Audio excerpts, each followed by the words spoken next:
অনুরাগের ছোঁয়ার নতুন প্রোমোতে দেখা যায় আদালত থেকে মুক্ত হলেও সোনার বাড়াবাড়ি বন্ধ হয় না।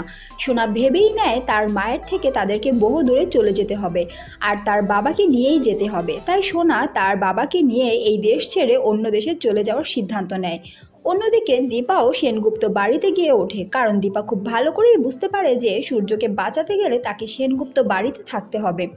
আর সোনা কঠিন সিদ্ধান্ত নেয়, তার মায়ের কবল থেকে তার বাবাকে সে বহু দূরে পাঠিয়ে দেবে এবং সাথে নিজেও যাবে। সোনা তার বাবাকে নিয়ে সেনগুপ্ত বাড়ি থেকে বেরিয়ে পড়ে, শহর ছেড়ে দেশ ছেড়ে অন্য জায়গায় যাওয়ার জন্য। দীপা গাড়ির পিছনে ছুটতে থাকে এবং বলতে থাকে, সোনা যাস না, এই বাড়ি ছেড়ে যাস না সোনা।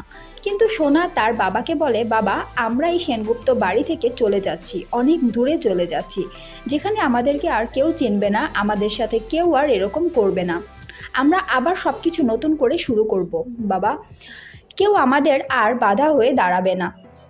সূর্য সোনার কথাটি শুনে চুপ করে। অন্যদিকে দীপা দৌড়াতে দৌড়াতে গাড়ির পিছনে ছুটতে ছুটতে হোঁচট খেয়ে পড়ে যায়।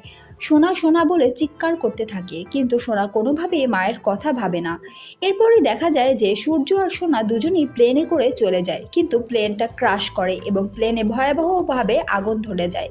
প্লেনে আর কেউই বেঁচে থাকে না।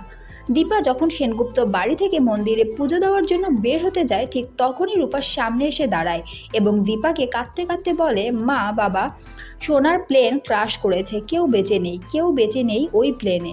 শুনেই চমকে যায় দীপা, দীপার হাত থেকে ফুলের ডালা পড়ে যায়, চিৎকার করে বলে, না এটা হতে পারে না।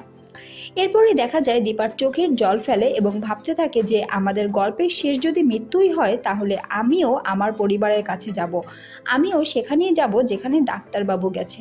তো বন্ধুরা, তোমরাও চাও তো সূর্য আসলে যেন ফিরে আসে? কমেন্ট করে জানাতে ভুলো না। অনুরাগের ছোঁয়ার পরবর্তী আপডেট পেতে চ্যানেলটি সাবস্ক্রাইব করুন। সবাইকে ধন্যবাদ।